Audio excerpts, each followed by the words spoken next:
할렐루야. 성령 충만하십시오. 하나님의 은혜 가득한 복된 한 주 되시기를 주의 이름으로 축복합니다. 요한복음 6장은 오병이어, 그러니까 보리떡 5개와 물고기 2마리로 남자만 5,000명을 먹이시는 그 놀라운 기적으로 시작됩니다. 이 놀라운 기적을 보고 수많은 사람들이 예수님을 따르기 시작했습니다. 그런데 66절 말씀을 보면 전혀 예상치 못한 말씀이 기록되어 있습니다. 66절입니다. 그때부터 그의 제자 중에서 많은 사람이 떠나가고 다시 그와 함께 다니지 아니하더라.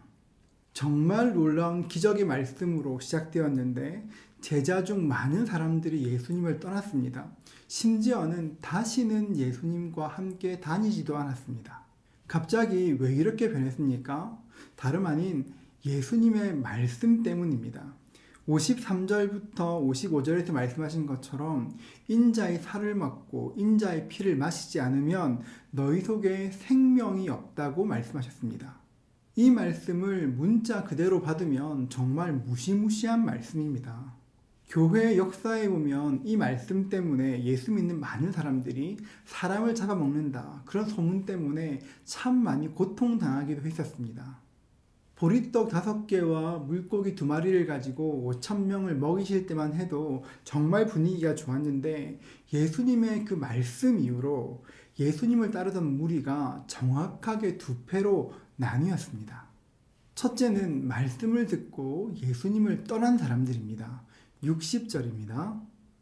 제자 중 여럿이 듣고 말하되 이 말씀은 어렵도다. 누가 들을 수 있느냐 한데, 제자 중 여러 명은 예수님의 말씀을 듣고 이 말씀 너무 어렵다. 누가 이 말씀을 깨달을 수 있을까? 이렇게 말하면서 예수님을 떠났습니다. 예수님의 제자를 생각하면 우리는 보통 12제자를 떠올리지만 당시 문화권에서는 선생님을 따르던 모든 사람들을 제자라고 불렀습니다. 그러니까 우리가 아는 12명의 제자 말고도 수많은 제자들이 존재하고 있었습니다. 예수님께서 인자의 살을 먹고 인자의 피를 마셔야 한다 말씀하셨을 때 그 말씀을 도무지 이해할 수가 없었습니다. 그래서 그 사람들이 수군거리기 시작했습니다. 61절입니다. 예수께서 스스로 제자들이 이 말씀에 대하여 수군거리는 줄 아시고 이르시되 이 말이 너희에게 걸림이 되느냐. 이 말씀이 참 재미있는 것이 출애굽기 말씀을 보면 이스라엘 백성들이 하나님께 죄를 지을 때도 언제나 수군거렸다는 것입니다. 출애굽 때 죄를 짓던 그 백성들의 모습이 이 제자들에게 똑같이 나타난 것입니다. 이스라엘 백성들이 출애굽했을 때에 이스라엘 백성뿐 아니라 허다한 잡족들도 함께 했던 것처럼 예수님의 제자들 중에서도 그런 사람이 있었습니다. 어떤 사람은 떡을 먹고 배불러서 예수님을 따랐습니다. 또 어떤 사람은 그 놀라운 기적을 보고 혹시 저 사람이 우리를 로마에서 구원할 수 있지 않을까, 예수님을 어떤 혁명가로 보고 예수님을 따르기 시작했습니다. 그러나 그들이 기대했던 것이 아니라 예수님께서 하늘의 말씀, 복음을 증거하실 때 이 땅의 것을 위해서 예수를 따르던 그 많은 사람들이 일제히 예수님에게서 돌아서기 시작했습니다. 예수님을 떠났습니다. 그런데 놀라운 것은 예수님께서 이들을 붙잡지 않으셨다는 것입니다. 64절입니다. 그러나 너희 중에 믿지 아니하는 자들이 있느니라 하시니 이는 예수께서 믿지 아니하는 자들이 누구며 자기를 팔 자가 누구인지 처음부터 아심이로라. 예수님께서는 이 사람들을 아셨을 뿐 아니라 이 사람들을 믿지 않는 자들이라 말씀하셨습니다. 그러니까 예수님을 믿지 않던 사람들, 예수님께서 하나님의 아들 예수 그리스도이신 것을 믿지 않는 사람들은 그 말씀 앞에 다 떠났습니다.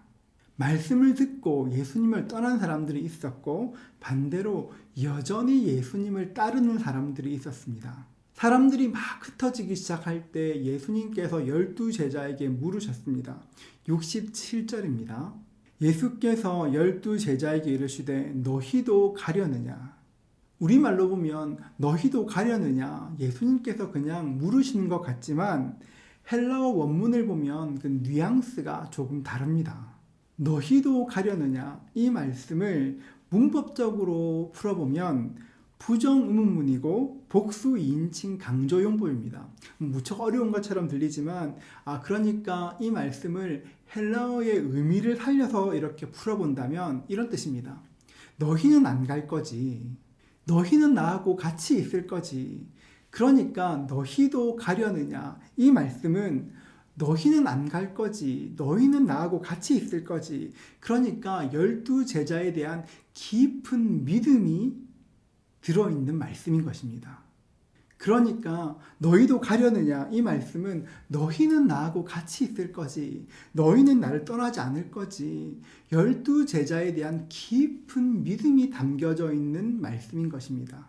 저는 이 말씀을 읽으면서 예수님의 제자들이 참 부러웠습니다.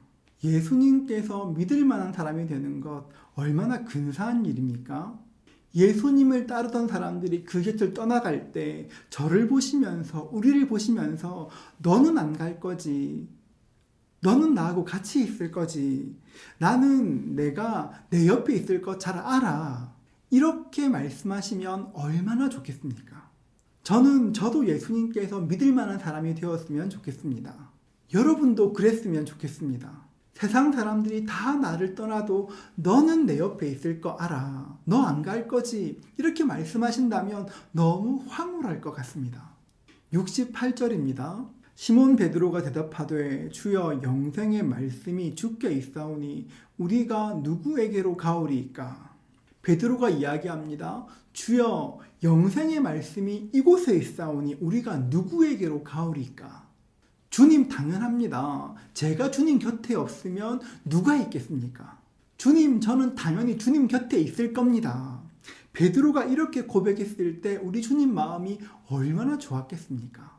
물론 베드로의 부족함도 알고 예수님께서 고난당하실 때 3번이나 부인할 것도 다 아셨습니다. 그러나 베드로의 진심을 아셨던 우리 주님께서는 그 순간 참 좋으셨을 것입니다.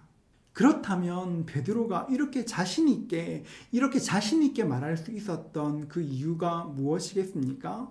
베드로는 우리 주님께서 영생의 말씀이시라는 것을 알았습니다. 여러분, 어떤 사람이 예수님께서 믿을 만한 사람이 됩니까? 영생의 말씀이 누구인 줄 아는 사람입니다. 54절입니다. 내 살을 먹고 내 피를 마시는 자는 영생을 가졌고 마지막 날에 내가 그를 다시 살리리니. 내 살을 먹는다 말씀하실 때 이 먹는다는 말은 헬라어로 트로고입니다. 이 단어는 그냥 먹는 것이 아니라 소리가 나도록 꼭꼭 씹어 먹는 것을 말하는 단어입니다. 여러분, 어떤 사람이 예수님의 신뢰받는 사람이 될 수 있습니까? 하나님의 말씀을 먹는 사람, 그것도 그냥 먹는 것이 아니라 소리가 나도록 꼭꼭 씹어 먹는 그 사람이 예수님의 신뢰를 받을 수 있는 것입니다. 하나님의 말씀을 그냥 받는 것이 아니라 소리가 나도록 꼭꼭 씹어 먹으면 어떤 일이 생깁니까? 우리 영혼에 힘이 생깁니다. 어떤 사람은 어린아이와 같아서 젖만 먹는 사람이 있습니다. 하나님 말씀을 읽을 때에도 무엇인가 마음에 와닿고 좀 뭉클하면 좋다, 감사하다 생각합니다. 여러분, 참 좋은 것입니다. 그러나 젖은 금방 소화됩니다. 참 좋고 감사한 것이지만 금방 소화되고 금방 없어집니다. 젖만 먹고는 힘을 쓸 수가 없습니다. 영적으로 성장할 수 있는 기본적인 힘은 생기지만 그것만으로 성장할 수가 없는 것입니다. 그러나 말씀을 꼭꼭 씹어먹는 사람은 말씀을 가지고 고민하는 사람입니다. 때로는 하나님의 말씀이 내 생각과 다르고 순종하기에 어렵다고 해도 그래도 그 말씀을 붙들고 묵상하면 그 말씀의 힘이, 그 말씀의 은혜가, 그 말씀의 능력이 우리에게로 다가오는 것입니다. 적과 같이 부드럽지 않으나 때로는 그 말씀 받는 것이 참 어렵지만 그래도 그 말씀을 붙들고 그 말씀을 먹기 위해 힘쓰면 말씀을 통해 살아갈 수 있는 힘, 싸울 수 있는 힘, 그 힘을 얻게 되는 것입니다. 그렇기 때문에 우리는 말씀을 아는 것만으로 만족해서는 안 됩니다. 정말 중요한 것은 말씀을 얼마나 읽었느냐, 그 말씀을 얼마나 아느냐가 아니라 그 말씀이 내 삶에서 어떻게 역사하고 있는가 하는 것입니다. 어느 정도 교회 다닌 사람은, 성경을 좀 읽은 사람은 예수님을 잘 안다고 생각합니다. 성경을 읽고 그 말씀을 공부하다 보면 내가 제법 괜찮은 사람이 된 것처럼 느껴질 때가 있습니다. 저도 그랬습니다. 한 해 동안 성경을 몇 번씩 읽으면서 그래, 나 정도면 좀 괜찮지, 이 정도는 해야지, 그런 마음이 있었습니다. 그런데 참 곤란한 것은, 여러분, 복음서를 보면 예수님을 안다고, 메시아를 안다고 자부하는 사람들 중에서 예수님을 제대로 믿은 사람이 하나도 없습니다. 대제사장, 서기관, 바리새인, 이 사람들은 모두가 다 율법에 능통한 사람들이었습니다. 예수님에 대한, 메시아에 대한 그 말씀을 줄줄줄 외웠습니다. 어느 날 동방박사들이 왔습니다. 그리고 왕이 어디서 나셨냐고 물었습니다. 그러자 말했습니다. 미가의 예언에 의하면 메시아는 유대 땅 베들레헴에서 태어날 것입니다. 이야기하였습니다. 동방박사들은 말씀의 근거를 설명하면서 정확하게 알려주었습니다. 그러나 그 사람들은 예수님께 경배하지 않았습니다. 서기관들은 이사야의 말씀을 암송하고 있었습니다. 그 말씀을 구절구절 다 설명할 수 있었습니다. 그러나 예수님께서 오셨을 때에 예수님을 통해 그 약속의 말씀이 이루어지고 있음에도 불구하고 예수님을 깨닫지를 못했습니다.